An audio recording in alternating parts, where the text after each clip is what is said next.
예, 반갑습니다. 먼저 저에 대해서 간략하게 말씀드리겠습니다. 저는 1963년에 경상북도 안동에서 태어났고요.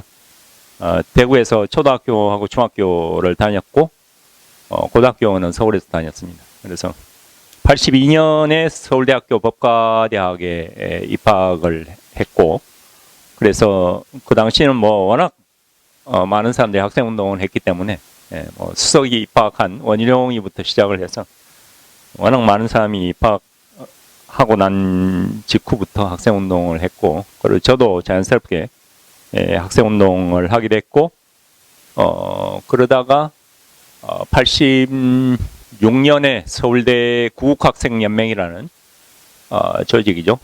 최초의 주사파 조직이라고 말할 수 있는데, 그 조직을 제가 이제 주도해서 결성을 했고, 그리고 그 조직을 만드는 것을 그 조직 창립일을 아마 전후해서 강철 서신이라는 글을 썼습니다. 글을 써서 유표했는데 이제 폭발적인 인기를 얻게 되고, 그게 이제 주사파가 각지에 확산되는 그런 결정적인 계기가 됐습니다. 그래서 이제 그것 때문에 어마어마한 경찰력을 동원해서 제가 이제 수배를 받다가 7개월, 8개월 정도 이제 도망다니다가 안기부에 검거가 되어서 그리고 감옥에 갔죠. 원래는 제가 한 역할, 주사파를 전국에 퍼뜨렸으니까 엄청난 일이긴 하지만, 사실 제 핵심 혐의가 강철서신 쓴 것이고, 강철서신이라는 것은 국가보안법상의 이적 표현물 제작이거든요. 이적 표현물 제작이라는 건 사실 형법상으로 큰 범죄가 아니기 때문에, 그런데도 어쨌든 검사 입장에서는 이런 괘씸한 놈을 봐줄 수가 있느냐. 그래서 사실은 원래는 그게 운동권하고 검찰하고 암묵적으로 합의되어 있는 게, 서클은 안 건드린다. 서클을 이적단체나 법과단체로 걸어서 기소하진 않는다는 게 이게 암묵적인 합의예요. 근데 우리 하여튼 제 서클을 역사상 처음으로 이적단체로 이제 만들어가지고, 근데 이적단체로 만들었으면 그 구성원들 다 잡아야 되는데 구성원들을 잡지도 않고, 하여튼 저 하나 기소하기 위해서 그걸 이적단체로 만들었죠. 그래서 어쨌든 원래는 이제 그 이적표현물 제작 유포는 최대 형량이 7년이고요. 보통은 징역 2년형, 실형 나오는 경우도 많지도 않고 집행유예 거의 대부분이고, 좀 중하면 실형 2년, 3년 정도 나오는데, 저 같은 경우는 검사가 구형을 15년을 구형을 했고, 이제 판결은 7년형으로 이제 1심에서 그렇게 판결이 났고, 2심 때는 어쨌든 2심 때는 재판부 분위기도 그렇고, 그때 또 6.29 직후기 때문에 또 사회 분위기도 그렇고, 그래서 절반으로 깎여서 3년 6개월 형을 받았고, 그리고 일단 복역을 하다가 2년 1개월 정도 복역을 하다가, 그때 전두환 대통령이 백담사 가기 며칠 전에, 2, 3일 전에, 하여튼 사회 분위기가 그러니까 거기에 도움을 받아서 결국 출소를 하게 됐습니다.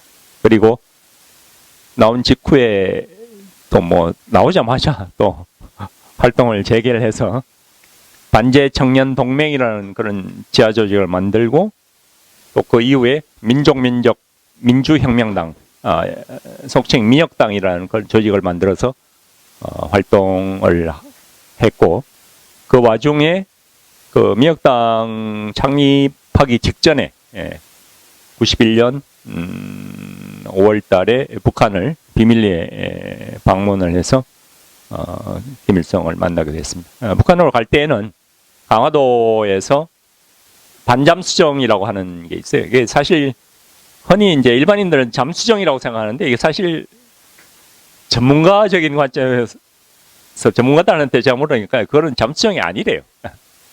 그러니까 기본 배의 분류로 보면 이거는 잠수정이 아니고 회속정이에요. 회속정을 개조를 해서 잠수할 수 있도록 만든 게 이제 반잠수정입니다. 그러니까 분류상으로는 이건 잠수정이 아닌 거죠. 그러니까 이거는 사실 단점이 굉장히 많거든요. 왜냐하면 쾌속정을 개조를 해서 잠수할 수 있도록 했으니까 속도가 굉장히 느리게 되고, 근데 오랫동안 잠수해 있을 수도 없고, 그러니까 이게 뭐 사실 일반적인 용도로, 군사적인 용도로 쓸 수가 없는 거네. 근데 장점은 물 위에 뜨면 엄청나게 빨리 가요. 그 다음에 한반도에서 이제 침투하기가 굉장히 좋은 거죠. 위험한 구간은 잠깐 뭐 10분, 20분 잠수했다가 또 이제 도주할 때는 물 위에 떠서 막 엄청나게 빠른 속도 도주하고, 그러니까 이게 전 세계에서 딱 북한만 가지고 있는, 전 세계에서 어떤 나라도 갖고 있지 않은 무기입니다. 그래서 그걸 뭐 엄청 좁아요. 저는 이제 객실에서 앉아서 가서 뭐 일반 성문이 6명인데 성문들을 어떻게 탔는지는 모르겠지만 객실도 이렇게 팔다리를 이렇게 오물에 겨우 들어갈 수 있을 정도로 작아요. 그런데 뭐 어쨌든 그걸 타고 이제 한 4시간 정도 가서 황해도 해주에 도착해서 거기서 이제 헬기를 타고 평양으로 갔죠. 그리고 올 때는 남포, 평양 바로 옆에 있는 남포항에서 그거는 그냥 일반 고깃배로 위장한 쾌속정을 타고 이렇게 제주도 남쪽 서귀포 앞에 한 10km 정도 해상에 도착을 해서 거기서 아주 작은 보트에서 내려 타고 그걸로 서귀포 남쪽 한 1km 정도 해상에 도착을 해서 거기서 이제 바다에 뛰어들어서, 그래서 수영은 글쎄요, 저는 한 바다에서 1km 정도까지는 수영할 수 있을 걸로 생각이 되지만 어쨌든 원래 규정상 추진기라고 해서 이렇게 프로펠러 달려 있고 이렇게 딱 잡고 있으면 자연스럽게 가는 게 있어요. 일종의 그런 거죠. 그 이제 북한 표현으로는 추진기라고 그럽니다. 그래서 그걸 이제 타고 서귀포 남쪽 해상에 이제 상륙을 했습니다. 지금도 가면 저는 이제 걷는 걸 좋아해서 이제 제주도는 뭐 한 8바퀴, 9바퀴를 이제 한번 쭉 걸었는데, 걷다 보면 그 표지판이 있어요. 이제 물론 제 이름은 없지만 여기에 뭐 무슨 가짜없다는 사건이 여기를 통해서 이제 침투했다. 그런데 이제 국정원 사람들 얘기는 뭐 하여튼 경로가 제가 온 경로하고 또 같은 경로라고 하니까 아마 거기가 제가 들어왔던 그 경로고, 일단 모래사장이 있는데 관광지는 또 아니고, 그런데 또 그때는 또 뭐 여름이 아니다 보니까 이제 또 사람이 아예 없었죠. 근데 뭐 사람이 있었다 하더라도 물놀이 하는 줄 알지만 그게 뭐 그렇죠. 바다에서 뭐 아무래도 뭐 이렇게 다양한 물놀이가 많으니까, 그렇죠.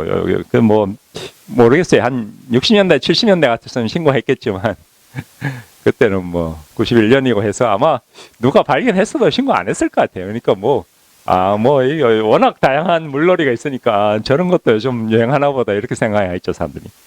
그래서 어쨌든 그런 식으로 왔고, 그 북한 갔다 온 이후 얼마 되지 않아서 이제 다시 전향을 해서, 전향 계기는 뭐 여러 개 말씀을 드렸습니다. 오늘 뭐 시간이 많지 않아서 간략하게 말씀드리면, 일단 여러 가지가 있습니다만, 일단 소련 동유럽 붕괴 과정에 있었는데, 소련은 아직은 붕괴되기 직전이었어요, 그때가. 그렇지만 이제 동유럽에 도미노 붕괴가 있고, 특히 저한테 충격을 많이 준 거는 동독하고 루마니아. 동독은 뭐 저희들 같은 경우는 뭐 통일운동을 계속 외쳤기 때문에 관심이 많았죠. 동서독 분단이라는 게 뭐 우리 이처럼 통일운동을 내세우는 사람들의 입장에 봤을 때는 이제 굉장히 관심을 많이 가질 수밖에 없었던 건데, 근데 뭐 동독 사람들이 막 독일공산당에 배신당했다, 그리고 뭐 이 사회주의 잘못됐다, 뭐 독일공산당 부패했다 이러면서 이제 거리로 쏟아져 나오고, 또 그리고 동독 사람들이 막 물밀듯이 서독으로 몰려가고 하는 거 보고 거기에 뭐 엄청난 일들 충격을 받았고, 또 루마니아 같은 경우는 유럽에서 북한을 그대로 모방해서 따라한 나라로 유명하잖아요. 김일성식 그 어떤 우상 숭배 이런 걸 그대로 따라하고, 뭐 세습 체제라든지 뭐 기타 모든 걸 북한식으로 그대로 따라한 나라인데 루마니아 같은 경우는 뭐 동유럽 중에서 가장 비참하게 몰락을 했잖아요. 그런 것들이 제 개인적으로 뭐 엄청난 충격을 받은 상황에서 이제 이제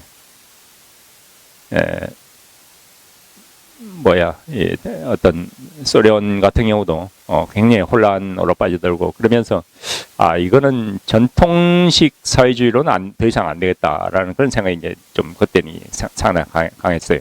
그래서 북한은 전통식 막스주의가 아니고 뭔가 주체 사상이라는 거를 뭔가 새로운 걸 내세우고 있으니까 뭔가 새로운 대비책이 있겠지 하는 그런 막연한 기대감이 좀 있었어요, 사실 개인적으로는. 그래서 그런데 뭐 북한에 가 보니까 뭐 학자들하고 얘기하는데 뭐 아예 얘기가 기본적인 얘기도 아예 통하지도 않고 제가 다양한 그런 어떤 시도로 새로운 얘기를 이끌어내려고 시도를 했지만 뭐 텍스트에 있는 그대로 판에 박힌 얘기만 계속 반복하는 거예요. 이거 뭐 이 사람들 왜 이러지? 예. 그래서 이 사람들하고는 도저히 얘기 안 되니까 자유롭게 얘기할 수 있는 사람이 북한에 한 사람이 있다. 그게 바로 김일성이다. 그리고 또 어쨌든 김일성이 주체사상을 창시했다고 하니까 저는 또 그걸 또 100% 믿지는 않았어요. 왜냐하면 제가 이제 굉장히 존경하는 분이 한 분이 있는데 이제 그분이 주체사상은 김일성이 만든 게 아니라 환장이 만든 것이다. 이제 그분도 이제 뭐 운동권인데 골수 운동권이죠. 근데 이제 그분이 주체사상은 김일성이 만든 게 아니라 환장이 만든 것이다. 그렇게 이제 얘기했기 때문에 저도 이제 이거는 주체사상 김일성이 만든 게 아니라 황장이 만든 걸 수도 있다 이런 생각을 했지만 그래도 어쨌든 김일성 이름으로 발표된 거니까 김일성이 상당히 잘 알고 있을 것이다. 그리고 김일성이라면 뭐 자유롭게 얘기할 수 있으니까 김일성하고 얘기하면 뭔가 있겠지 싶었는데 김일성하고 얘기해보니까 뭐 주체사상의 기본적인 이 논리 구조를 전혀 모르는 거예요. 전혀 몰라요. 아예 관심도 없는 것 같고. 그래서 뭐 이따 제가 잠깐 말씀드리겠지만 주체사상의 이제 논리 구조에서 이제 민족 공산주의, 그러니까 북한에서 뭐 자준이 뭐 자립이니 뭐 자윈이 하는 이렇게 얘기하는, 그러니까 유럽으로 치면 뭐 유고슬라비아의 티토라든지 알바니아 호자라든지 뭐 이런 사람들, 이런 사람들이 평소에 자주 하는 얘기, 뭐 사실 뭐 태동도 그런 얘기 자주 했죠. 그러니까 그런 민족 공산주의적 요소하고 수령론, 그러니까 이제 독재자를 뭐 미화하고 절대화시키기 위한 이제 수령론하고 그 다음에 주체 철학이 있는데, 주체 철학은 사실 이거는 김일성 사상하고는 아무 상관이 없고 황장엽 개인 철학이에요. 황장엽 씨가 이제 젊었을 때부터 계속 연구해온 자기 철학을 김일성이 뭘 하라 하니까 그거를 이제 접목을 시켜버린 거예요. 예. 주체 철학과 이제 민족 공산주의와 수령론이 있는데 이 세 개가 그냥 이렇게 교묘하게 결합을 시켜놨는데, 그러니까 그 어떤 문장이나 문학적인 관점에 보면 상당히 잘 연결돼 있어요. 근데 논리적인 관점에서 보면 이게 전혀 연결이 안 돼요. 민족 공산주의 따로 놀고 주체 철학 따로 놀고 수령론 따로 놀고 이런 식인데, 근데 그 어떤 수령론 얘기는 뭐 김일성하고 직접 얘기는 안 했지만 계속 민족 공산주의 얘기만 하고 주체 철학 얘기를 뭐 유도를 하거나 뭐 아니면 뭐 좀 뭐 그런 얘기를 해봐도 전혀 그런 기본 관념 자체가 아예 없는 그런 수준이었고, 그런 것에도 뭐 실망을 하고 등등 여러 가지 이유에서 그 이후에 전향을 해서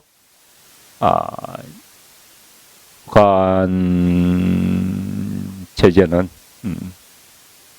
우리 희망이 아니라 오히려 그 반대로 가장 먼저 없어져야 될 가장 반민중적이고 가장 반민주적이고 가장 반민족적인 체제구나 하는 그런 확신을 갖게 됐죠. 그래서 이제 북한 체제를 바꾸기 위한 그런 운동을 이제 그때부터 본격적으로 시작해서 지금까지 한 26년째 지금 그런 활동을 지금 계속 이어오고 있습니다.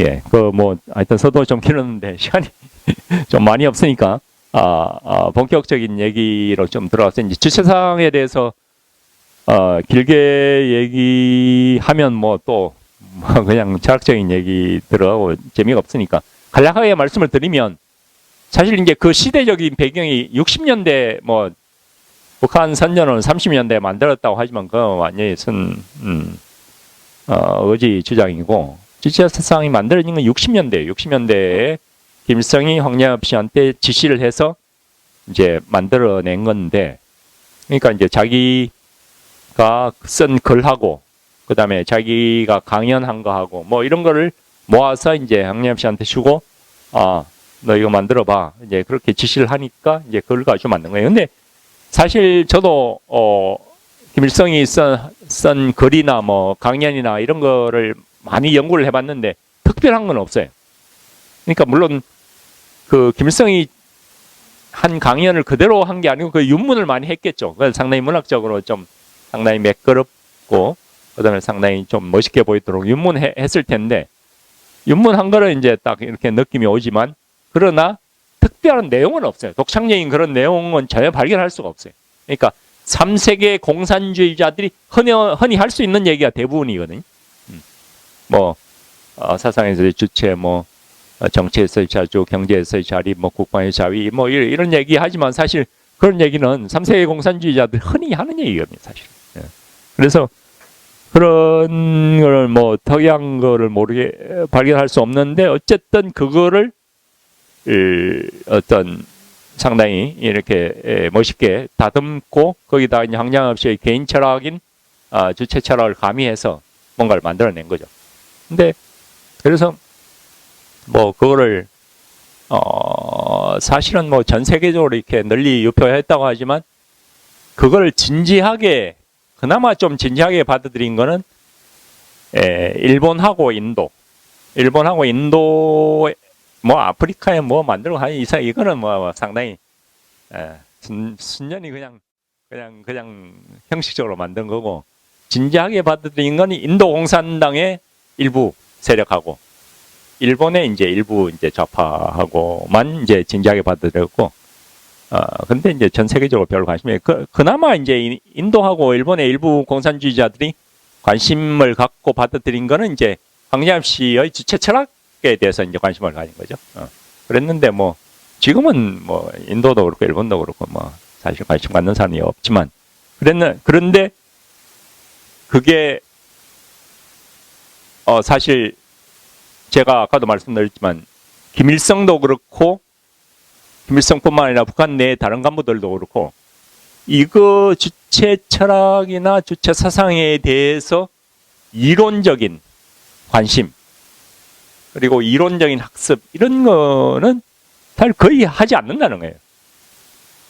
일단 김일성부터가 이게 주체 사상에 대해서 논리적으로나 이론적으로 접근하려고 하지도 않고 학습하지도 않고 그러니까 뭐 다른 간부들한테 그러니까 김일성 스스로가 주체상을 정확히 알아야만 다른 간부들하고 토론할 때 너 이것도 몰라? 이런 식으로 얘기할 수 있을까요? 그러면 막 다른 간부들이 막 정신이 번쩍 들어서 열심히 공부해야 되겠다 이런 생각하지만 그런 게 아예 없으니까 다른 간부들도 공부할 생각은 안 해요.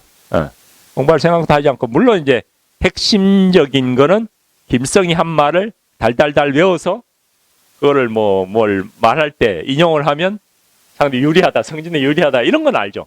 그래서 뭐 평소에 자주 써먹을 수 있는 그런 말 한 20개, 한 30개 문장 정도는 달달달달 외워요.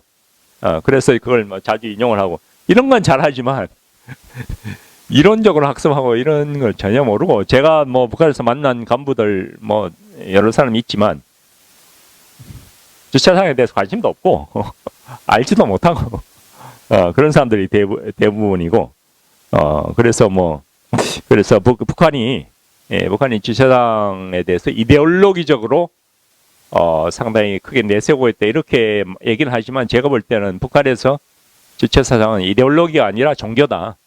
제가 볼 땐 북한에서는 거의 종교예요. 그냥 뭐 이론적으로 관심을 갖지 마라. 그냥 무조건 숭배해라. 이런 거죠. 그 이상도 이하도 아니다. 제가 볼 때는 이제 그런 거고 김일성은 신으로서 혹은 교주로서 이제 숭배하는 거고 이제 그 교주의 후계자는 교주 후계자로서 이제 숭배의 대상이지, 그 이데올로기로서의 뭐 적극적인 그런 역할을 하고 있다고 보기는 굉장히 어렵지 않을까 그렇게 생각을 하고요. 그리고 좌파에 대해서 현재 이제 그 우리나라에 무수히 이 다양한 좌파들이 있었죠. 제가 대학 들어가기 전에도 뭐 무슨 파다 해서 뭐 다양한 그런 좌파들이 있었고, 특히 이제 80년대 초반에 유명했던 거는 이제 뭐 항림, 무림 뭐 그래서 그런 게 있었는데, 저도 뭐 사실 정확히 몰라요. 그냥 선배들한테 전해 듣기만 해서. 그런데 잘 모르는 사람들은 또 무림은 주사파의 선배다, 뭐 항림은 뭐 PD의 선배다 이런 얘기 하는데 뭐 꼭 그런 것도 아니고요, 실제로. 근데 뭐 그런 게 있었는데, 그때 항림, 무림 때만 해도 그렇게 노선 차이가 뚜렷하지는 않았어요. 그러다가 주사파가 등장하면서 엄청난 그런 강력한 운동권 세력이 등장을 하게 된 거죠. 주사파 같은 경우는 전체 학생운동의 한 70%에서 많을 때는 80%까지 장악을 했으니까, 그리고 그때는 학생운동이 급속하게 확산되던 시기였거든요. 항림, 무림 때만 해도 전체 학생운동 참가자 수가 한 1000명 정도? 1000명 정도밖에 안 되는, 그러니까 1, 2, 3, 4학년 다 포함해서 서울대, 연고대, 뭐 성대에다가 지방학교까지 다 포함해서 한 1000명 정도밖에 안 되는 그런 시기였거든요. 그러니까 뭐 사실 서울대, 연고대, 성대 빼고는 뭐 몇 명 안 되던, 제가 사촌 누나가 뭐 경북대 나왔는데 그때 7, 8학번인데 물어보니까 뭐 전교에 뭐 다 합쳐서 한 10명 정도 있었다 그러고 뭐 그러니까. 근데 제가 학교 다닐 때, 제가 4학년 때 그냥 얼핏 그냥 계산해봐도 전국의 학생운동 참가자가 최소 5만에서 좀 뭐 넉넉하게 잡으면 거의 10만에 달할 정도로 굉장히 확산되던 그런 시기에 그냥 그 7, 80%를 주사파가 장악하게 되니까 뭐 엄청난 그 파급력을 가졌죠. 그리고 그뿐만 아니라 이게 운동권이라는 게 워낙 그 당시에 학생들에 대한 장악력이 높으니까 운동권에 가담하지 않은 사람들조차도 그 영향을 상당히 많이 받았어요. 그래서 어쨌든 뭐 1학년 때만 하다가 그만둔 친구들도 많고, 근데 1학년만 하다가 그만둔 친구들 학생운동권으로는 분류는 안 되죠. 분류는 안 되지만 1학년 때 사실 그 어떤 사상의 중심을 형성하는 그런 많은 영향을 받잖아요. 1학년 때 뭐 해방 전후사의 인식도 읽고 뭐 그다음에 뭐 김일성 항일무장투쟁사도 1학년 때 보통 읽거든요.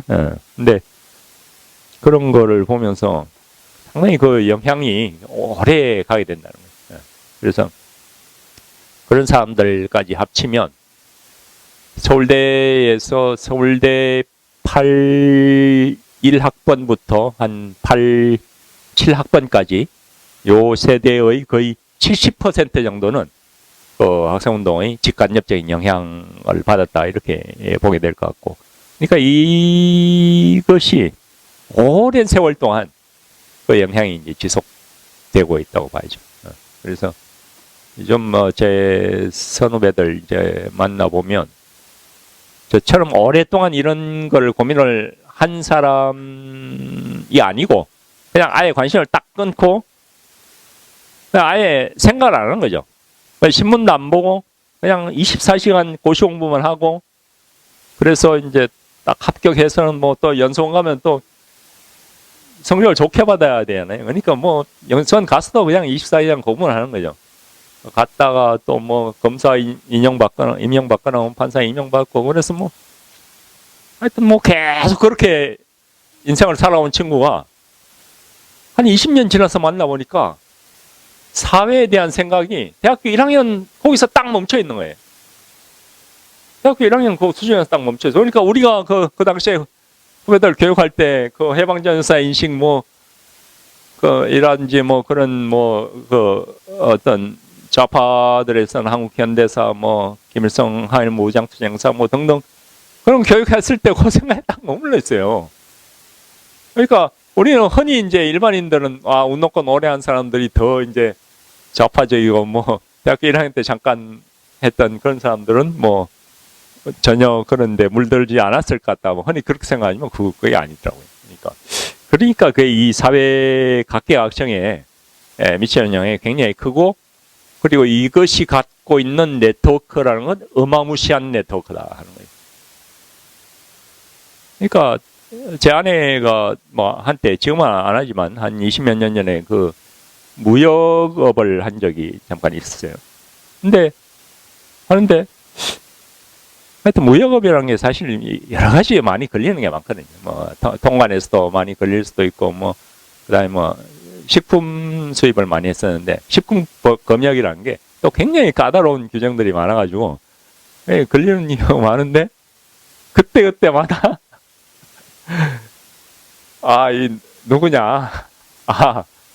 김영한 와이프다. 그러니까 그냥 봐주더라는 거예요. 그러니까 그 사람이 그냥 운동권 1, 2학년 때 잠깐 하다가 그만둔 사람도 있고, 또 본인은 운동권하고 전혀 상관없는데 자기 매제가 엄청 운동권을 열심히 하고 자기가 제일 존경하는 사람이 김영환이다 이렇게 얘기한 그런 사람도 있고, 그 외에 다양한 사람들인데, 이것이 사회 곳곳에 사실 저하고 직간접적으로 아는 사람이 전혀 아닌데도 불구하고 그런 어떤 서로 도와주고 밀어주는 그런 네트워크가 형성돼 있고, 그래서 이런 것들이 어떤 지금까지도 이제 계속 이어지고 있는 거죠. 이어지고 있는데, 그러면 그 사상이 어떤 사상을 가지고 있나? 이게 굉장히 복잡해요. 사람마다 다 달라요. 그러니까 이석기처럼 이렇게 굉장히 오랫동안 고집스럽게 옛날식의 그런 생각을 유지하고 있는 사람도 있고, 그것도 정치권에 있는 사람들 중에도 이제 그런 사람들이 있죠. 그런 사람도 있고, 그냥 계속 이제 생각이 바뀌어온 그런 사람들도 있고, 아니면 적당히 중간 수준에서 머물러 있는 그런 사람도 있는데, 제가 볼 때는 다수는 생각이 많이 바뀌었어요. 다수는 생각이 많이 바뀌었고, 굳이 지금 현재의 생각으로 보면 대충은 유럽식 좌파, 그러니까 유럽식 사회민주주의를 상당히 선호하는 그런 게 다수파, 현재의 좌파 중에서는. 그 주사파 출신 중에서도 그런 사람이 다수파인데, 이제 문제는 이게 뭔가 투명하게 토론하고 뭐가 투명하게 결정하고 이런 시스템이 전혀 안 돼 있다는 거예요. 전혀 안 돼 있고, 그나마 이 PD그룹 출신들 같은 경우는 이게 옳으니 저게 옳으니 그래도 이제 나름대로 자기 생각을 투명하게 꺼내놓고 토론하는 문화가 좀 있어요. 근데 PD그룹은 워낙 세력이 약하거든요. 워낙 세력이 약해. 원래도 세력이 좀 약했는데 그게 이제 계속해서 분해가 되고 또 분해가 되고 하다 보니까 세력이 너무 약화됐는데, 어쨌든 현재의 정치권이나 혹은 이런 정치권 주변에서 압도적인 다수파는 주사파 출신인데, 투명한 토론 문화가 전혀 없어요. 그러니까 뭔가 이제 생각이 바뀌었으면 난 생각이 옛날에는 이랬는데 지금 이렇게 바뀌었다. 그럼 유럽식 사회민주주의가 옳으냐, 아니면 미국식 신자유주의가 옳으냐, 이런 거 갖고 토론할 수도 있는 거고, 또 아니면 싱가포르식 이런 체제가 옳으냐, 아니면 스웨덴식 체제가 오르냐, 이런 거 갖고 토론할 수도 있는 건데, 이게 이런 거를 굉장히 꺼려해요. 꺼려하는 것 자체가 어디에서 기인했는지 사실 정확하게 얘기할 수는 없지만 주사파 문화가 애초에 그래요. 애초에 그런 거를 명료하고 투명하게 토론하는 문화 자체가 없어요. 주사파에서는. 왜냐하면 일단 북한식의 주사상 자체가 이론적인 토론이 기반한 게 아니거든요. 일단 뭔가 종교적인 분위기가 강해서 뭔가 이게 무조건 옳으니까 그냥 외워. 외워. 이런 문화가 이제 있고, 대학교 1, 2학년 때부터 그냥 이게 김일성이 위대한 항일투쟁을 했고 김일성은 위대한 분이고 그러니까 무조건 따라. 이 김일성 이건 나는 이런 문화 싫은데 그러면 그냥 그만두는 거고, 그 문화에 찬동하는 사람들만 이제 남으니까 그런 분위기가 계속 이어지는 거예요. 그런 분위기가 이어지고 그 문화가 현재까지도 그런 문화가 이어지고 있다고 봐야 돼요. 그러니까 현재 무슨 뭐 이런 생각을 하는 사람도 있고 뭐 저런 생각을 하는 사람도 있고 뭐 있을 수 있지만 자유롭게 토론해야 되는데 이 사람들이 핑계는 내세우는 건 그거예요. 아니 국가보안법이 있는데 어떻게 자유롭게 토론하는 말이냐. 아니 이거 완전히 핑계죠. 국가보안법이라는 게 사실은 내용적으로는 사문화돼 있잖아요. 국가보안법 뭐 이적 표현물이나 뭐 어떤 찬양 고무라든지 이런 거 가지고 기소하는 사례가 없어요. 물론 이제 그 다른 간첩을 잡기 위해서 초동 단계에서 뭐 이적 표현물 제작이나 그런 걸로 초기에 그걸로 이제 구속영장을 청구하거나 하는 이런 사례들은 있지만 이적 표현물 자체 가지고 그걸 가지고 뭐 입건을 하거나 구속을 하거나 그런 사례는 사실은 없거든요. 그러니까 그게 6년 전에 7년 전에 제 이제 대학 동기 중에 한 명도 페이스북에 계속 끊임없이 북한을 찬양하는 글을 쓰는 애가 한 명 있었어요. 그래서 이걸 쓰지 말라고 얘기를 해야 되나 말아야 되나 그래 고민하고 있는데 어느 날 이제 국정원에 잡혀갔다는 거예요. 아 이제 드디어 이제 일이 터지는구나 했는데 며칠 만에 며칠도 아니고 뭐 한 하루인가 당일인가 혹은 뭐 이틀인가 조사받고 나왔어요 또. 정식으로 기소도 안 되고. 그러니까 그처럼 노골적으로 이제 북한을 옹호하고 뭐 찬양하는 그런 거를 페이스북에 계속 쓰는 사람조차도 지금 기소를 안 하는데 근데 국가보안법을 핑계로 토론을 안 한다는 거예요. 말이 안 되는 거죠. 말이 안 되는 거죠. 그래서 일단 주사파 같은 경우는 제가 볼 때는 이석기 그룹을 제외하고는 옛날식으로 북한을 노골적으로 추종하는 사람은 많지 않을 것이다. 물론 뭐 아까 말씀 나왔던 것처럼 북한에 약점 잡힌 사람들이 있겠죠. 그런 사람들은 뭐 있을 거라고 충분히 추정이 가능한데 그런 사람 제외하고는 이제 노골적으로 북한을 추종하거나 맹목적인 사람도 많지는 않다. 그러나 그렇게 됐으면 뭔가 뭐 그냥 일반 직업이 아니라 정치권에 있거나 혹은 고위직 결정직 공무원에 있는 사람이라면 자신이 살아온 그런 어떤 사상의 궤적은 좀 투명하게 밝혀야 되는 것이 아니냐. 그것이 최선의 국민에 대한 도리고 그래야지 뭔가 이렇게 좀 국민들이 안심을 하고 이렇게 볼 수 있지. 뭐 도대체 뭐 아예 얘기를 안 하고 있으면 저 사람이 뭐 이게 벌써 주사파인지 아니면 뭐 생각이 많이 바뀌었는지 아니면 뭐 북한하고 뭘 짬짬이를 하고 있는 건지 뭐 사실 이게 믿을 수도 없고 굉장히 불안하잖아요. 그러니까 그런 부분에 대해서 저는 이제 좀 문제가 많다고 생각해요. 그리고 또 하나 이제 아까 또 말씀드렸듯이 거대한 이권 카르텔이라는 거죠. 서로 이제 밀어주고 땡겨주고 하는 이제 일단 국회의원 공천 자체가 거대한 이권이고 공천뿐만 아니라 이제 일단 집권을 하면 뭐 청와대를 비롯해서 엄청난 일자리 생기잖아요. 뭐 그 공기업 감사라든지 등등 해서 그거를 위해서 이제 서로 이제 뭉쳐 있는 거예요. 그러니까 집권하고 있을 때뿐만 아니라 집권하지 않았을 때도 그런 이권을 목표로 해서 뭉쳐 있는 거예요.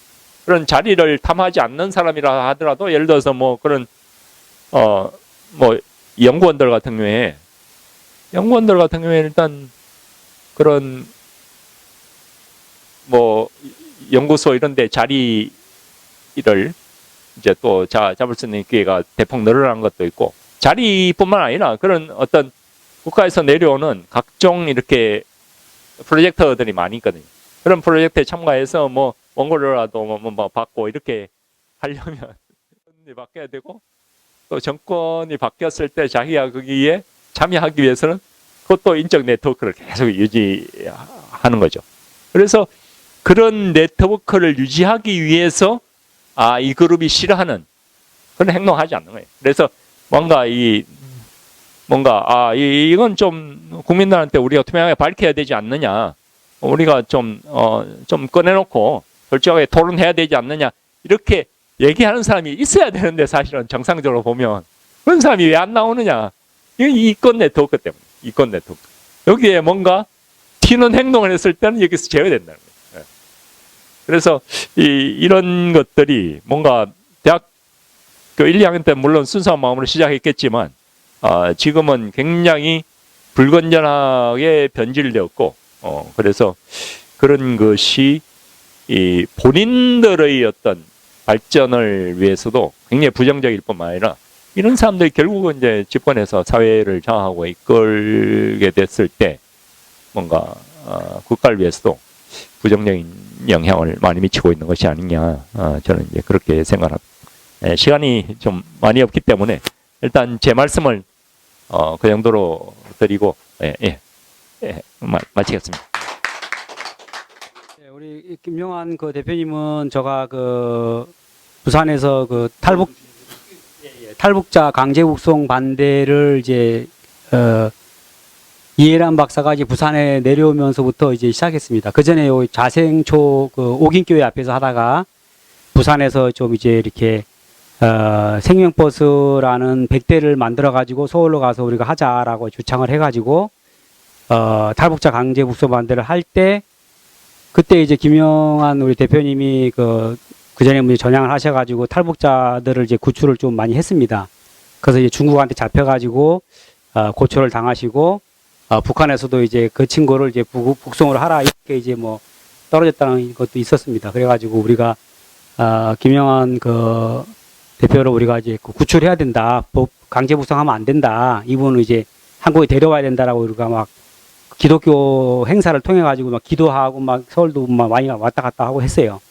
그래가지고 이제 풀려 나가셔가지고 또 부산에 그 이후에 왔는데 그때 바로 못 온 게 중국에서 풀려나게 되면 또 이렇게 뭐 엠바고라 그러든지 뭐 하여튼 뭐 이렇게 뭐 한동안 나가지 말라라고 이렇게 이야기를 했다 하더라고요. 그래서 이제 부산에서 우리 김영한 그 대표를 만나가지고 이야기 들어보니까 그래서 그런 것도 있었고 그때 이제 인연이 돼가지고 하여튼 뭐 페이스북에서도 이렇게 뭐 한 번씩 이야기하고 또 이용준 교수님이 또 탈북자 강제 북송 반대 서울에 행사를 하게 되면은 버스가 뭐 7대 또는 뭐 1대, 2대 이렇게 하면은 이용준 교수님이 또 돈 사비를 내 가지고 또 버스 대절하면 뭐 한 보통 80만 원입니다. 그럼 밥값까지 하면은 100만 원 이렇게 나오니까 그걸 이용준 교수님이 또 돼 가지고 또 이렇게 같이 올라오고도 했습니다. 그래서 현재 이제 굉장히 우리 그 자산으로서는 김영한 대표 같은 경우는 우리 그 통일 한국의 굉장히 귀중한 그 재원이라고 저는 생각합니다. 그래서 저는 적극적으로 좀 이제 도우려고 하고 있고, 제가 이제 그 김영한 대표한테 옛날에 한번 만났을 때는 어떻게 좀 생각합니까? 정치권에서는 그러니까, 좌파들도 좀 문제가 좀 있고, 이제 보수들도 문제가 있다. 그래서 하려면은 좀 혁명이 필요하다라는 말을 그 당시 한 6년 됐는가요? 그때 왔을 때? 예, 그때 말씀을 드리니까 혁명이 필요하다라고 하더라고. 근데 지금 이제, 저는 이제 뭐 보수 쪽인데, 나라 꼬라지를 보면은 뭐 보수건 좌파고 간에 뭐 이제 형편이 없는 수준이지요. 그래서 이렇게 갖고, 통일 한국이 될 수 있을까라는 의문점도 들어요. 어떤 사람은 뭐 통일을 반대하는 일반 시민들도 있는데, 근데 그거는 일반 시민들이 하는 게 아니고요. 우리가 이제 뭐 시대 정신으로, 통일이 돼야지 되지, 안 그렇게 되면은요, 북한, 남한, 이제 그 대가 다 끊기게 되면은, 힘들어집니다. 이제 누가 누군지를 모르게 될 수 있죠. 그래서 한 사람이 그 GNP 하게 되면은 한 사람이 막 한 5천만 원 한다 그러면은 2천만 명이 생기는 거니까 엄청나게 우리가 국가 보고서에도 보면 4위까지 올라간다라는 그런 보고서가 나오지 않습니까? 그래서 일반 노동자들이 베트남 이런 사람들이 와가지고 한국에서 기여하고 그 돈 나가면은 국부 손실이니까 통일돼 가지고 빨리 만들게 되면은 투자자들이 지금 거기에 투자하려고 대기하는 사람들이 많이 있답니다. 외국에서 투자은행에서도. 그래서 통일이 돼야 되는 게 이제 맞고요.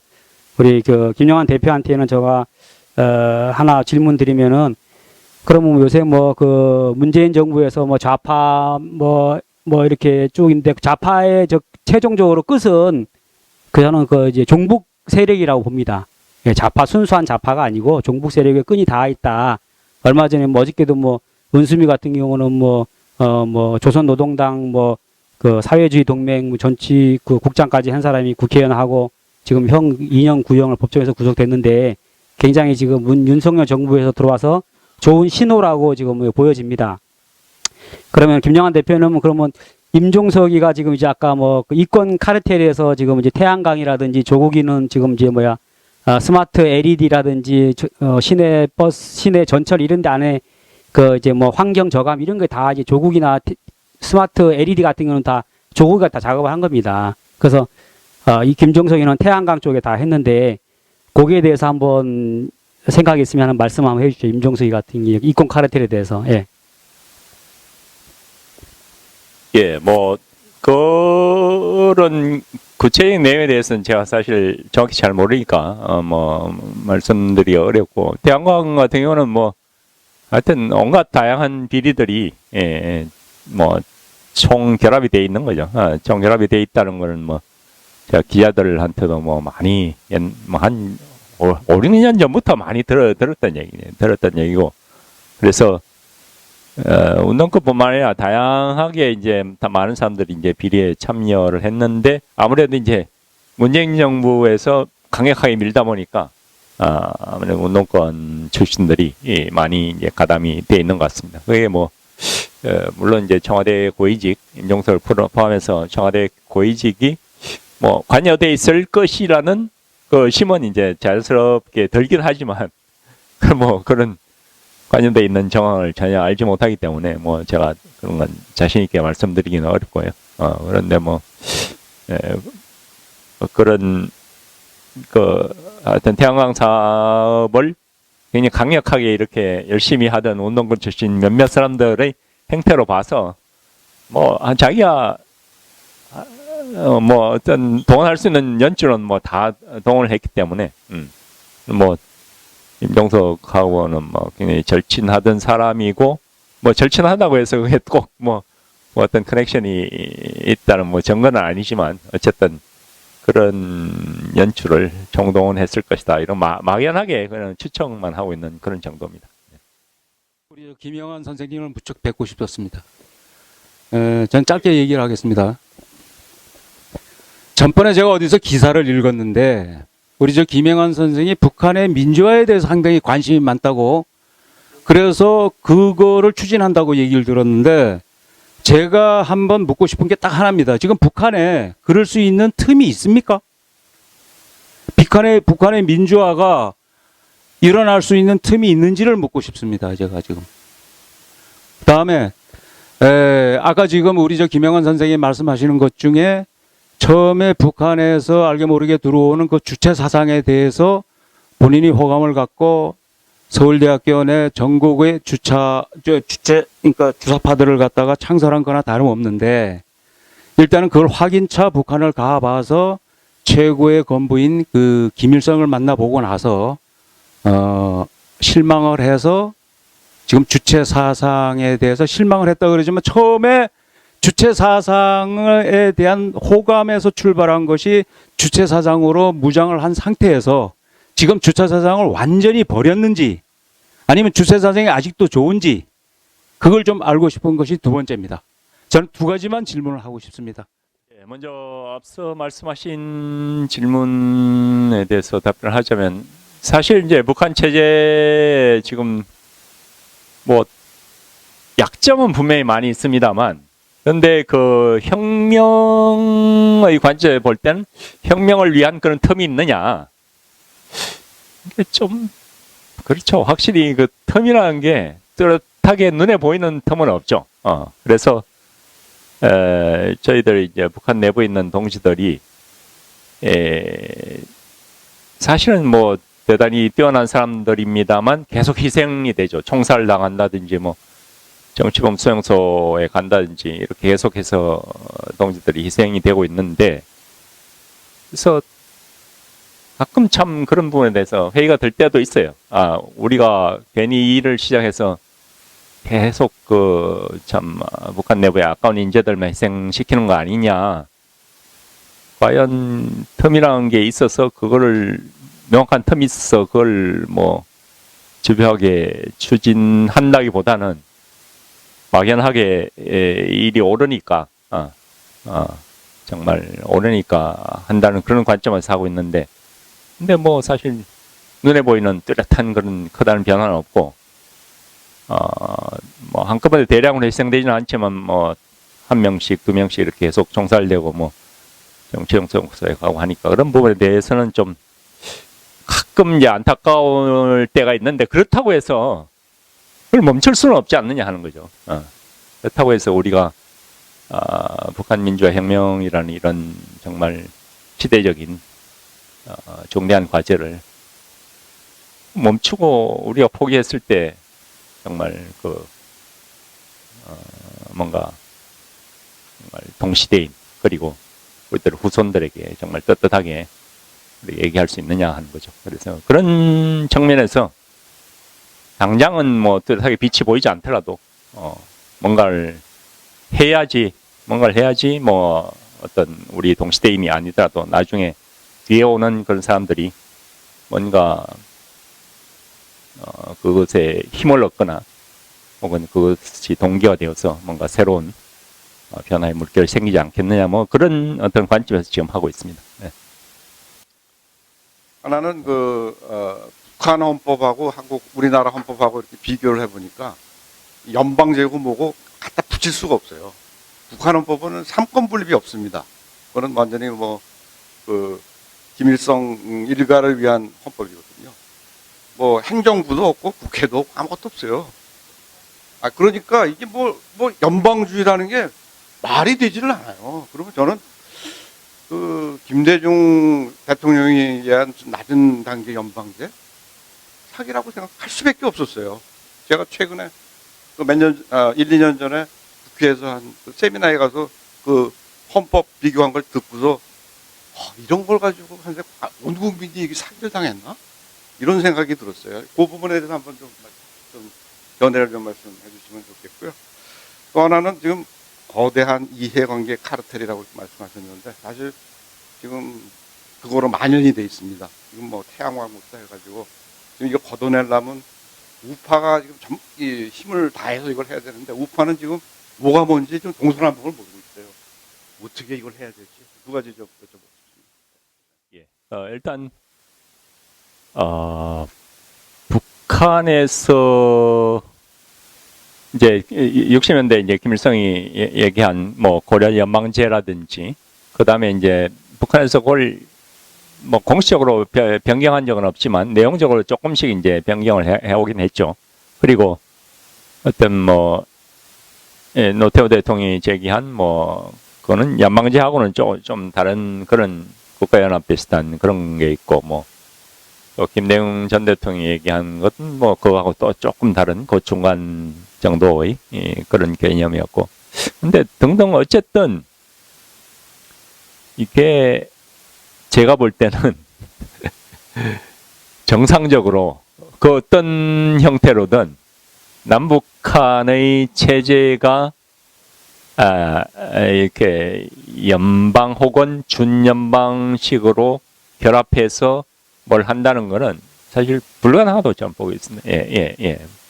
불가능하다 보고 있습니다. 그래서 어떤 식으로든 뭐 우리가 연방이든 준연방이든 뭐 국가연합이 됐든 뭐가 되려면 최소한 북한 체제가 100%는 아니더라도 50% 정도라도 바뀌어야지. 바뀌지 않으면 불가능하다고 저는 보고 있고, 바뀌지 않은 단계에서는 뭘 하든 의미가 없지 않을까, 저는 그렇게 생각을 하고 있습니다. 그리고 이게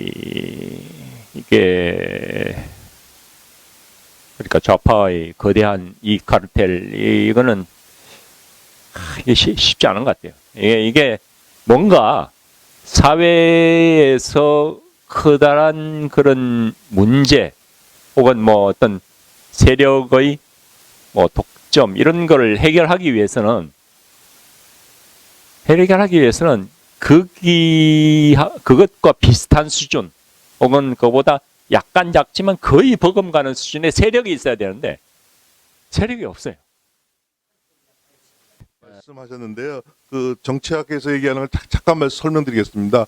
이 연방제는 페데레이션이라고 그러는데 두 국가가 연방제를 통해서 한 국가가 됩니다. 그러니까 그게 이제 북한에서 주장하는 고려 연방제였어요.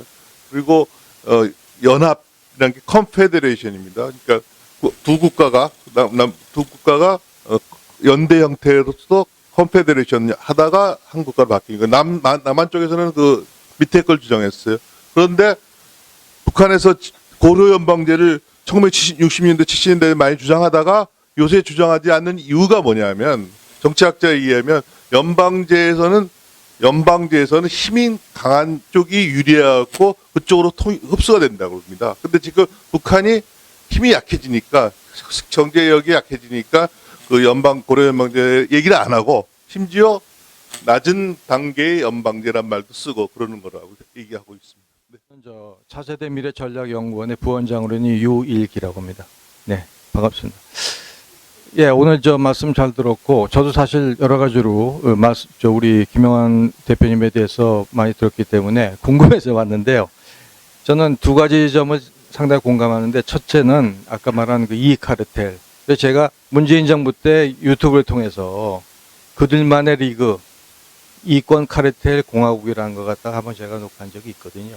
그래서 그 점에 대해서 저도 상당히 관심을 갖고 있고 그거를 갖다 사실은 이렇게 완전히 지금 어떻게 뭐 없애기는 거의 불가능합니다. 지금 생각하신 것처럼. 그래서 제가 희망을 갖고 있는 거는 2030 세대다. 10대부터 시작해서 10대부터. 이런 젊은 세대의 파워를 우리가 많이 활용해야 된다. 그리고 이 친구들을 갖다가 도와주고 키워야 된다는 의미에서 저희가 또 차세대 미래전략연구원 내 차세대 리더십 아카데미라는 어떤 정치 아카데미를 갖다가 운영하고 있습니다. 그리고 또 한 가지는 아까 그 보수에 있어서 문제가 사실 저도 보수 혁명이 필요하다고 생각하는 입장이거든요. 왜냐하면 이 상태는 사실 진정한 의미의 보수가 전혀 아니거든요. 그래서 그 점에 공감이고 오늘 저는 한 가지만 아주 간단하게 질문 드리고 싶은 거는 이 주사파들 특히 이게 북한이나 이런 공산주의의 가장 큰 전략 중에 하나가 선동 전략 아니겠습니까? 거기에 이제 문화 마르크시즘이 많이 원용되고 있고 예전에 뭐 그람치라든가 많이 나오고 있는데 그게 사실은 우리나라에서 계속 이게 교육을 시켜갖고서 지금 이게 각 곳에 진지가 구성돼갖고 사실 이거 갖다 없기가 엄청 힘들거든요. 저도 뭐 방송 언론에 오래 있었습니다만 방송만 해도 지금 변화한 게 아무것도 없어요. 본질적으로. 그래서 이러한 문화 마르크시즘의 어떤 그 선동 전략 이런 걸 갖다가 우리나라에 현재 있는 사람 잘 모릅니다. 그래서 거기에 관해서 간단하게 그런 상황을 아시는 부분만 좀 말씀해 주시면 감사하겠습니다. 예, 그 사실 문화예술계 같은 경우는 그 선배 세대부터 뭐 사실 옛날 선배 세대들 같은 경우는 뜻한 사상적 경향이 없었죠. 그런데 이제 뭐 방공 영화 이런 데 이제 자주 출연하는 분들이 일부 있었고 나머지 분들은 뜻한 성향이 없었는데 아무래도 이제 문화예술의 특성상 좀 약간 뭐 억누르는 거에 대한 반발심 이런 게 굉장히 강하잖아요. 그러다 보니까 유신 시대에 좀 반유신적인 그런 성향이 강했고 문화예술계 그때 뭐 운동권 출신이라고 말하기는 어려운데 그때 이제 좀 굉장히 목소리를 높이던 그런 분들이 계속해서 그 분위기로 뭐 80년대, 90년대 뭐 이렇게 계속 오다 보니까 그 분위기가 그냥 압도해 버렸어요. 사실 운동권 출신의 비중이라는 게 뭐 문화예술계가 다른 데에 비해서 운동권 출신이 더 많으냐 하면 그런 건 아니거든요. 운동권 출신은 뭐 어디에나 비슷하게 분포돼 있는데 그런 분위기. 그러니까 유신 때 형성됐던 그런 어떤 분위기가 지금까지 계속 오고 있는 거죠. 와다 보니까 그게 이제 워낙 그런 게 강하다 보니까 거기에 반대하는 거는 아예 그냥 그 움직임조차도 없는 그러니까 압도해버리는 그런 현상이 나타나고 그래서 그 대중적으로 영향이 굉장히 높은 이제 사람들 중에 그쪽 사람들이 있거든요. 그 사람들도 계보를 이렇게 따져보면 운동권 출신도 아니에요. 운동권 출신도 아닌데 그냥 거기에 이제 휩쓸리다 보니까 뭐 하여튼 그런 식으로 된 사람들이 대부분인데 이게 쉽지 않은 것 같아요. 뭐 저는 뭐 그런 분들하고 교류가 별로 없어서 그런 분들이 뭐 생리나 뭐 어떤 방식이나 이런 건 모르겠는데 아마 제가 볼 때는 그런 움직임이 몇 번 있기는 했거든요. 그런 움직임이 몇 번 있긴 했는데 워낙 이제 동조하는 사람이 거의 없어서 뭐 그때마다 실패하고 했는데 그래서 제가 볼 때는 이 현재의 뭐 국힘과 민주 이런 구도하에서는 어쨌든 이 사람들이 일단 민주를 뭐 좋아하는 사람도 있고 민주를 싫어하는 사람도 있는데 어쨌든 민주를 싫어하는 사람들도 국힘을 선택하지는 않는다는 거죠. 예. 그런 분위기가 그런 식으로 돼 있어. 뭐 민주를 지지하는 것도 좋고 비판하는 것도 좋고 그런 건 자유인데 국힘을 선택하는 넌 역적이야.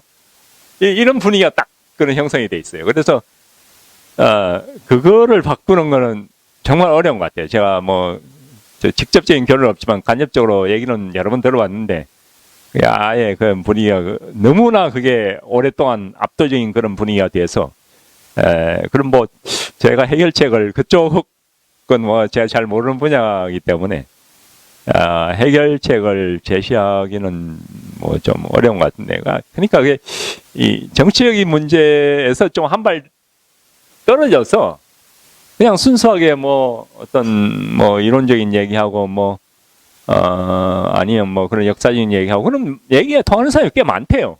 많은데 당장 현실로 돌아와서 딱 정치 문제 딱 하면 절대 이게 아예 말이 안 통한다는 거죠. 김 선생님 이렇게 뵙게 돼서 참 반갑습니다.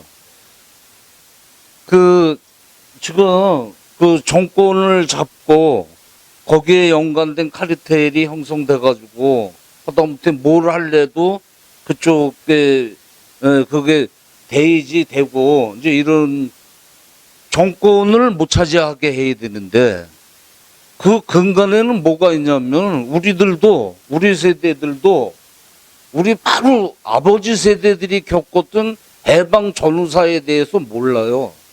그래서 아까 말씀하셨듯이 검찰 일을 하더라도 대학 다닐 때 쟤들이 주장하던 이승만은 미국에서 왔으니까 미국의 앞잡이야 쉽게 얘기하면 이런 것들로 정지되고 그런 게 이렇게 쭉 해가지고 이게 지금 만연이 돼 있거든요. 예. 그리고 거기에 편승하는 것들이 또 그 문화에서 뭐 영화라든가 뭐 이런 게 상식화되고 그러면 우파에서 무슨 단체니 뭐 하면은 그런 걸 깨야 되는데 그런 거는 안 깨고 무슨 당장 현실에 있는 무슨 누가 잘했니 못했니 뭐 이때 이 소리들만 하는 거 있어가지고 그래서 저는 여기 우리 지금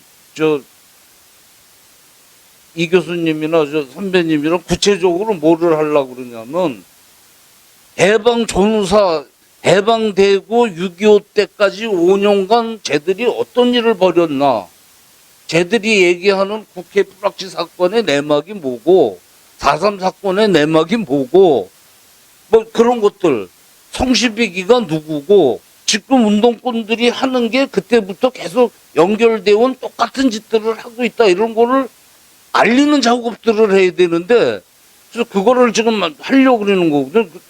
그래야지 정권을 얘들이 잡는 것도 막는 데 큰 힘이 되고 뭐 쟤들이 하고 있는 노조라든가 뭐 종교조를 포함해서 걔들도 모르니까 그런 짓을 하고 있어요. 이제 그런 걸 깨우쳐주는 구체적인 작업들을 하면서 문화진영도 탈환을 해오고 이래야 되는데 겉돌고 있어 지금. 무슨 차세대 무슨 그런 게 해야지. 차세대 교육이지. 이상입니다.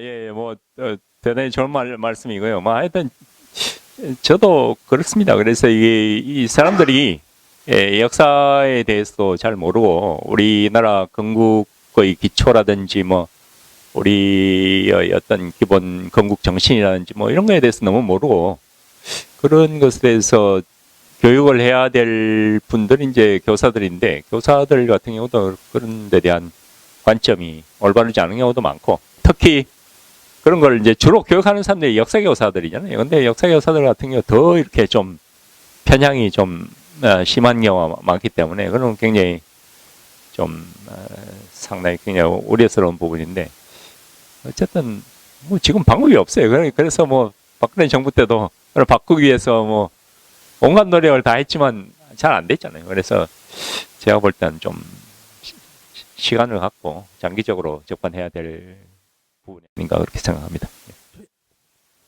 최인섭이라고 합니다. 그건 귀중한 발표 잘 들었습니다. 감사합니다.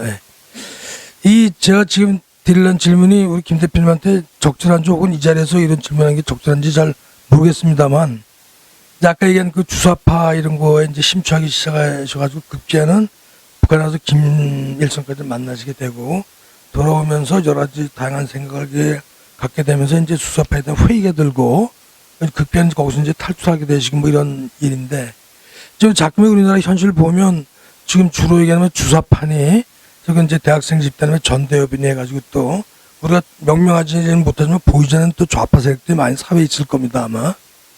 근데 제가 질문 드린 거는 아까 북한에도 주체 사상을 이끌어가는 어떤 특정이나 그룹이 없다 그러셨잖아요. 김일성이 그나마 대표였는데 헛개 빈 깡통이고, 이제 우리 이제 수사 기록이나 이런 가끔 사건에서 나오긴 하지만 제가 궁금해서 질문 드리는 거는, 우리 지금 한국의 주사파나 좌파 운동들이 북한에서 모종의 지령을 받고 무슨 지시를 받고 이런 계획을 하달했다 이런 것들이 많이 나온단 말이에요. 수사 재판 결과도 나오고 그런데, 그럼 실제 북한에서 남한의 주사파나 어떤 좌경 세력들의 어떤 지침을 주고 이런 방향을 제시하고 그런 움직임을 갖다가 유도하는 그런 집단이나 그런 일이 실제로 있습니까?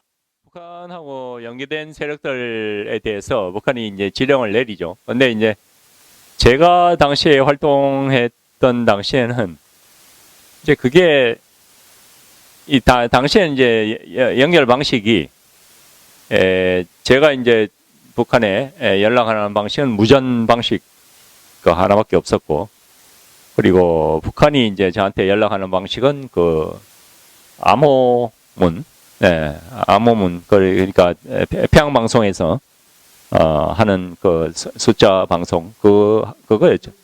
예, 그걸 들어서 했죠. 근데 그게 굉장히 비효율적이에요. 그러니까 어마어마하게 많은 숫자가 막 나열되고 하지만 굉장히 짧은 몇 줄 안 돼요. 그거 다 해독해봐야 기껏 해봐야 거의 예를 들어서 30분 정도 한다. 그러면 이제 같은 숫자를 또 반복해서 하거든요. 그러니까 30분 정도 하면 실제로는 이제 15분 하고 또 15분 하고 똑같은 걸 이제 2번 방송을 해요. 근데 15분 정도 이렇게 숫자를 읽으면 그거 해봐야 한 6줄 정도밖에 안 나와요. 여기 6줄. 그러니까 굉장히 지령이라는 게 있어도 엄청 단순한 내용이에요. 그리고 6줄 나와도 어쨌든 지령 말고 실무적으로 누구 연락처 알려달라라든지 아니면 다음에 어디서 만나자라든지 다음에 베이징에서 만나자라든지 다음에 싱가포르에서 만나자라든지 이런 실무적인 내용이 반 이상을 차지하거든요. 그럼 6줄 중에서 한 3줄 정도는 그거 지령이 3줄이에요. 그러니까 그게 구체적인 내용이 들어갈 수가 없어요. 근데 왜냐면 우리 대한민국이라는 특수한 상황이기 때문에, 왜냐면은 북한과 남한이 서로 완전히 적대적인 그러한 정치 체제 하에서 북한이 아직도 적과 통일이라는 그러한 방침 가지고 남한을 토시탐탐 노리기 때문에, 그러한 특수한 상황이기 때문에 우리나라는 좀 다릅니다. 미국이나 구라파하고는. 하여튼 근본적으로 이 대한민국 헌법 하에서 좌파와 우파는 사실은 그건 서로 경쟁하는 사유 좋은 거 아닙니까? 근데 문제는 아까 장 교수 말씀했듯이 이 좌파가 문제가 아니라 종북 좌파. 그게 문제로 생각합니다. 그래서 제 질문은 이 종북 문제 정권을 저희들이 판단할 때는 이건 대한민국 헌법 하에서의 대한민국 건설이 아니고 대한민국은 자유민주 프리마켓 법치인데 거기서 파일을 많이 만들어서 그 파일을 국민이 저 부강에 살고 그것도 거기서 더 크게 만들고 그러한 서클로 가는 사회인데 문재인 정권을 보니까 파일을 크게 만드는 걸 원치 않은 것 같아요. 그래서 일단 놀아먹고 뭐 북한의 그 경제 정치 체제 같이 가는 것 같아요. 그래서 그게 맞는 것인지 우선 질문을 드리고 제 판단이 그리고 그런 식으로 하는 정권이 앞으로도 또 태어날 수가 있는지 예를 들면은 저는 이재명도 그렇게 보고 있는데 그러한 그 비정상적인 종북을 따른 북한에 따르려는 그러한 무리들이 세력이 과연 앞으로도 대한민국에서 정권을 가질 수 있는 그러한 기회가 혹시 있을런지 등등 그걸 좀 한번 얘기해 주면 감사하겠습니다. 제가 요약하면 장단점은 있지만 자유시장 경제가 그래도 옳다고 생각하는데 본인은 어떻게 생각하시는지 그걸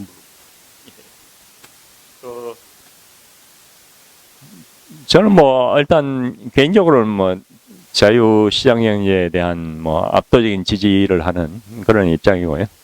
뭐 당연히 자유시장 경제 방향으로 가야죠. 근데 이제 다만 이 현대 사회에서 뭐 미국도 그렇고 한국도 그렇고 뭐 대만도 그렇고 싱가포르도 그렇고 일본도 그렇고 어쨌든 이제 19세기 초반에 사회주의자들이 주장했던 주장이 거의 80% 정도를 현대 자본주의가 수용을 했잖아요. 그러니까 뭐 당시 19세기 초에 뭐 사회주의자들이 8시간 노동제라든지 뭐 최저임금제라든지 뭐 동네에서 뭐 연금제도라든지 뭐 대부분을 이제 수용해서 일단 뭐 그걸 이제 수정자본주의라고 표현할지 뭐라고 할지 모르겠지만 그런 부분에 대해서 그런 부분은 뭐 저도 부인하지는 않아요. 저는 또 뭐 극단적인 자유주의 이런 것을 지지하지는 않는데 그러나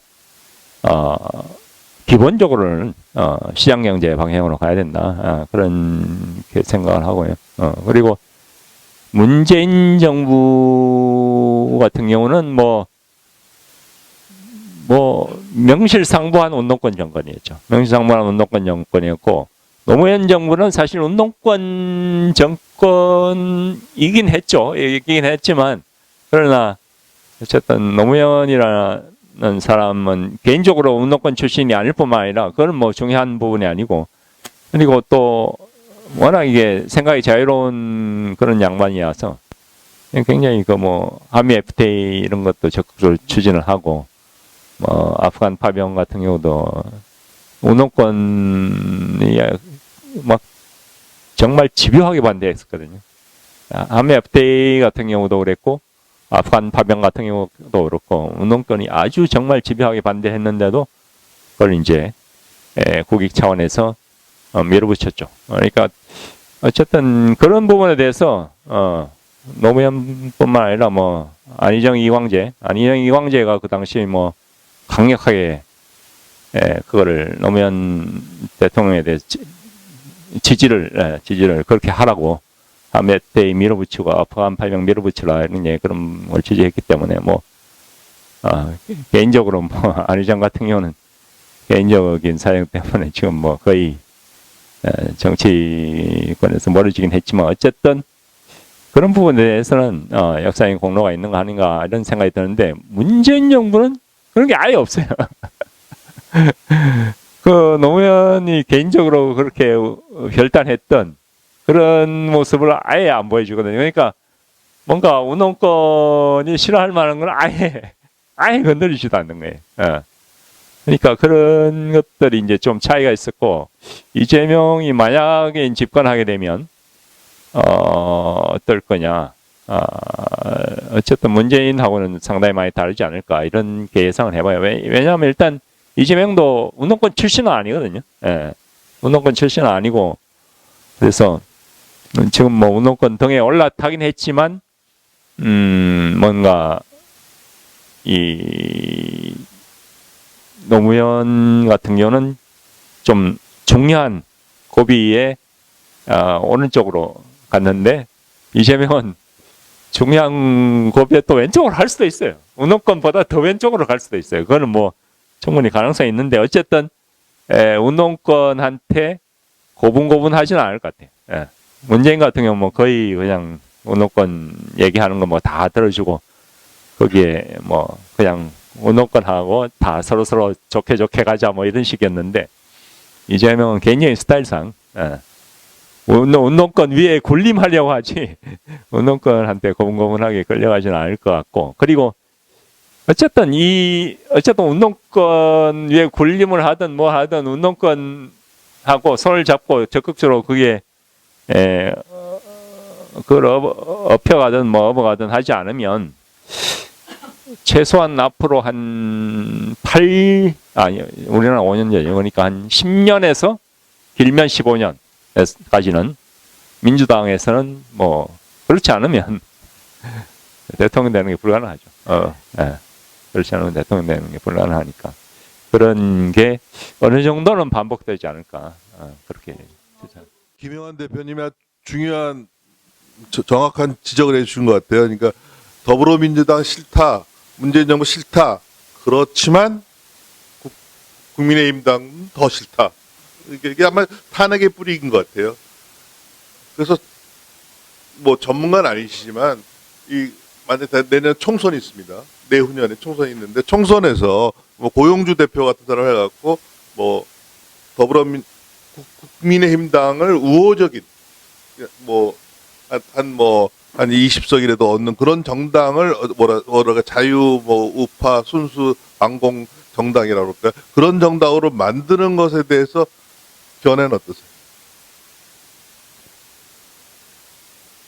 국힘당을 순수 반공용. 아니 국힘당이란 놔두고 안철수 전국구에서 한 18석 얻고 지역에서 2석 얻고 한 하나의 그 도와주는 자유파가 결속되는 그런 그게 그거는 글쎄요. 제가 볼 때는 현실적으로 거의 불가능하지 않나. 그러니까 가능하고 대통령 선거는 그러니까 총선에 뭐 그동안 저 같은 경우는 뭐 중학생 때부터 총선 같은 경우 굉장히 열심히 봤거든요. 뭐 거의 중학생 때부터 거의 개표하는 날 거의 밤새워 볼 정도로. 근데 참 제 지역구에 제가 그 당시에 이제 노량진에 살았는데 그 김한길 씨 아버지 김철 그 당시 사회당이었나 뭐 그때 그런 걸 하고 막 정말 유세 하러 다니는 것도 길에서 보기도 하고 뭐 그랬는데 참 한국에서는 양당을 제외하고는 참 어려운 것 같아요. 그래서 뭐 민주당이나 통진당 이런 거는 뭐 정말 특별한 그런 틈새 시장이 특별히 있었던 거고 그거는 뭐 아주 특별한 케이스고 그 외에는 정말 어려운 것 같아요. 그게 정말 지역구에서 한석 얻기도 어렵고 지역구 한석뿐만 아니라 전국구에서 한석은 얻는 것도 안철수당 같은 경우도 뭐 특별했죠. 그거는 그거는 뭐 본인한테 정치권이나 국회의원 하는 오퍼도 있었겠죠. 여러 번 있었죠. 여러 번 있었는데 뭐 북한을 다녀온 언론인이라든지 경제인이라든지 학생들이라든지 이런 사람들이 이북만 갔다 오면 이북에서 목불인견의 바람, 민낯 밝히는 바람 이런 혹은 비슷한 얘기를 해도 한마디 대꾸도 안 하는 그 이유가 뭔지 그 전에 나는 에이 그럴 리 없다 했는데 그게 맞는 것 같아요. 뭐냐면 이 공산주의는 여성으로 죽이는 거거든요. 이거 100%가 맞는 것 같아요. 왜냐하면 삼성 회장하고 SK 회장하고 누구세는 그걸 알고 셋이서 자고 꼭 끌안고 술 먹으러 방에 가는 거 안 갔다는 거 아닙니까? 그거는 사진 촬영하고 뭐 하고 가족한테 아닌가 뭐해서 아닌가 하고 꼼짝 못하고 하는 거거든. 공정심 여성 그리고 다 죽이고 그다음에 뭐 마약류인데 뭐 이런 거 하는데 그런 게 그냥 대표께서는 어떻게 보시는지. 그다음에 하나는 미국에서 탈출한 김국성이라는 사람이 있죠. 그 사람에 대해서 어떻게 생각합니까? 그 사람이 얼마 전에 어느 포럼에 자유헌정 포럼에 와가지고 목골 인전에 아주 거치한 플레이를 한 거를 내가 봤거든요. 그래서 그 사람은 어떻게 볼 수 있지? 그 두 가지만. 제가 아까도 말씀드렸지만 뭐 하여튼 북한이 그런 여성을 동원한 그런 공작을 많이 하는 것 같아요. 제가 북한에 방문할 때는 상상도 못했죠. 그리고 뭐 제가 북한에 갔을 땐 그런 게 전혀 없었기 때문에 그런 생각 안 했는데 나중에 얘기 들으니까 그런 사례가 굉장히 많았더라고요. 많았고 뭐 직접 경험한 사람 얘기도 제가 전에 들은 것도 여러 건이 있었고 그래서 아마 많은 그런 케이스가 있지 않나 그렇게 이제 충분히 추측하고 있습니다. 그러니까 뭐 그런 사진이나 동영상을 찍어서 협박하는 그거는 뭐 기본이고 그게 실제로 애가 생길 수도 있고 애가 없더라도 애가 있다고 얘기할 수도 있는 거잖아요. 그러니까 애를 인질로 잡아놓고 이제 협박하는 그런 케이스도 여러 번 있었다고 그렇게 얘기 들었고 그래 하여튼 뭐 그런 건 예상할 수 있는 거고 그다음에 김국성 씨 같은 경우는 제가 잘은 모르겠어요. 잘은 모르겠는데 일단은 좀 얘기하는 내용이 좀 약간은 진실성이 좀 떨어지지 않나. 얘기를 했는데 다 보면 다 언론이나 매스컴이나 다 우리들은 아는 거지. 더 이상의 중요한 걸 알고자 하는데 그 정도 수준 가지고는 우리를 이렇게 초청한 거에 대해서 만족이 못한다고 그래서 했더니 뭐야 하더니 그냥 손바닥을 치고 뭐 하더니 이걸 뺏어서 집어던지고 당신이 정영건이가 뭐 어쩌고 저쩌고 하면서 이게 실성한 것 같이 막 나오는 거야. 이런 아나무인을 하더라고. 그랬더니 다들 가서 막 말리고 뭐 한다고 그러고 간다고 그러고 그래서 안 되겠어요. 내 성질이 그런 걸 못 참거든. 그러니까 내가 그랬더니 저건 또 뭐야 그러더라고. 그러니까 내가 나가서 내가 봐도 정영 의장께서 조금 실수하셨다고. 암만 좋아하더라도 그런 얘기하면 나도 빨끈할 수도 있는데 그걸 거기서 끝쳐야지. 이런 발광이 아니 발광같이 그냥 난리치고 그냥 뭐 우리 대한민국 수준을 여기 어떻게 보고 이런 까부런 짓을 하냐고 말이야. 그랬더니 이건 또 뭐야 하면서 막 본소리 나오더라고. 그랬더니 친구들이 이원창이니 송광호 이런 친구들이 그냥 들어가더라. 당신도 뭐냐고 말이야 이게. 이런 거 있으면 끌어내든지 말이지 뭐 이런 식으로 해야지. 막 그랬더니 진짜 가려고 그러는 걸 이제 잡아왔더라고. 그래서 내가 이제 들어가서 앉아 있었어. 그런 분위기를 조성하는데도 이런 병신 오지랖 보수 진영놈들이 말리는데 급급하고 그게 점잖은 건지 말리는데 급급하고 아무 소리도 안 하고 그냥 참으라고 이러고만 있더라고. 나중에 이제 커피숍에가 앉아있는데 다 저쪽에서 모여 앉았는데 나보러 화해하라고 그러더라고. 나 이 선생하고 화해하시다. 나 엘리베이터 타고 내려오는데 명함 하나 주세요 그래. 그래 내가 줬지. 그랬더니 명함 달라고 했더니 나는 안 가져댕겨요. 내가 이거 찍어드릴게요. 찍어 오긴 뭘 해. 거짓말이지. 그러면서 뭐라 하냐면 자월 우리 속담에 한번 원수같이 싸우고 나면 친구가 됩니다. 우리 영원한 친구가 됩시다. 그러더라고. 그때 내가 거기서 안 돼 그래? 그러자고. 그러고 말았는데 그 사람이 내가 그 프로필을 보니까 북한의 무슨 정보공복 국장인가 뭐 고위층이더라고.